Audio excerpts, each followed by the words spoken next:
Hey everyone, my name is Jack and I actually recently purchased the 2023 Subaru Crosstrek Limited. I just picked it up a while ago. I wanted to film this video simply because when I was buying my Crosstrek, there wasn't a lot of videos on YouTube quite yet. I know there's a lot of shipping delays with Subaru and it's kind of tough to get your hands on.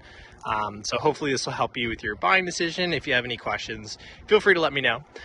So again, this is the 2023 the limited edition, and the reason why I decided to go with the limited, the very first reason is the fact that it is a 2.5 liter engine. So I believe that the base and premium models, those are 2.0, and I just knew I wanted that extra power. Just kind of wanted to do it if I was getting a new car. The other reason, I know the Sport actually has 2.5 liter as well, and the reason why I decided not to go with the Sport model is for twofold. One was the steering responsive headlights too. You'll notice these are LED headlights, and so with the Sport I believe they are halogen, and so I knew I was going to be upgrading them eventually, so I just decided to have kind of go with the new model. And then I also really liked the leather as well, so we'll jump into the interior in a sec, but that is the reasoning on why I decided to go with the limited. So again, this car came stock. However, I did have Subaru do a couple add-ons. Here in Austin, Texas, the sun is pretty brutal. You can see it, don't look too long or else you go blind, but it's pretty hot out and I just didn't want it destroying any of the leather or any electronics on the inside. So I actually had the factory install a 35% ceramic tint just to really help with the heat and then just kind of protect the dash a little bit more. So this is really what the 35% looks like. You'll see it's actually fairly dark. Let me see if I can go on the other side. There's a lot of reflection.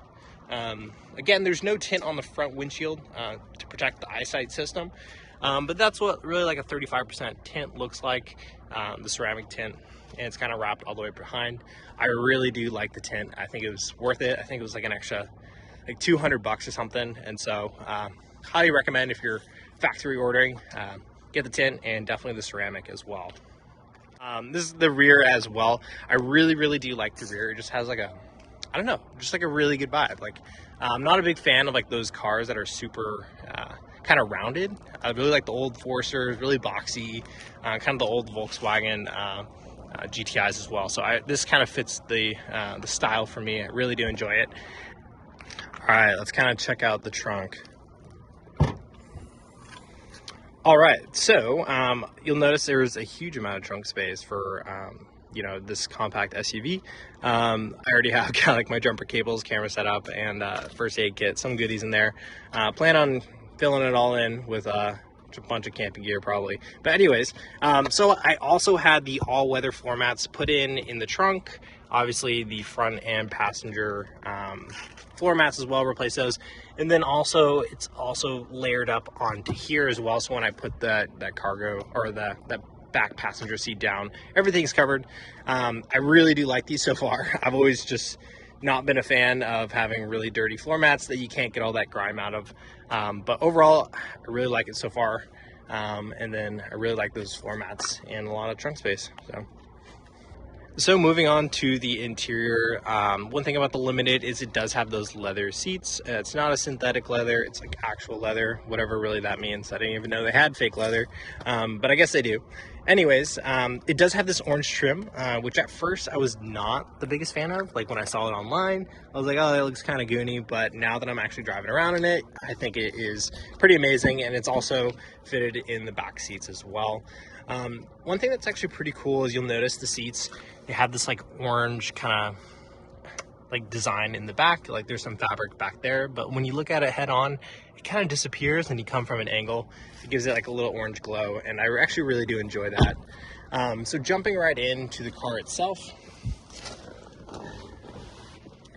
you'll notice that looks like we have some friends here. So jumping into the interior, I actually really do enjoy it. Not only the leather and the trim, but also just the features you have. It may seem a little overwhelming at first. You have like a screen there, you have a screen there, and then another screen here. But I usually just set that top one to like the eyesight one and kind of maybe the oil temperature as well. I don't really pay too much attention for it, but I do like having it. On the steering, this is where you're really going to control all those screens. You know, down here is where you can adjust the center screen, and then this info button as well is where you can adjust that other center console screen as well. I use Apple CarPlay, so I don't really use the center screen. It is okay. I mean, it is somewhat responsive. It's not like your iPad or your iPhone. Probably a little bit of work there. Hopefully in the newer generations or the newer models we'll have a better screen, more responsive. But, you know, I don't really have too many complaints. Don't use it too much because of Apple CarPlay.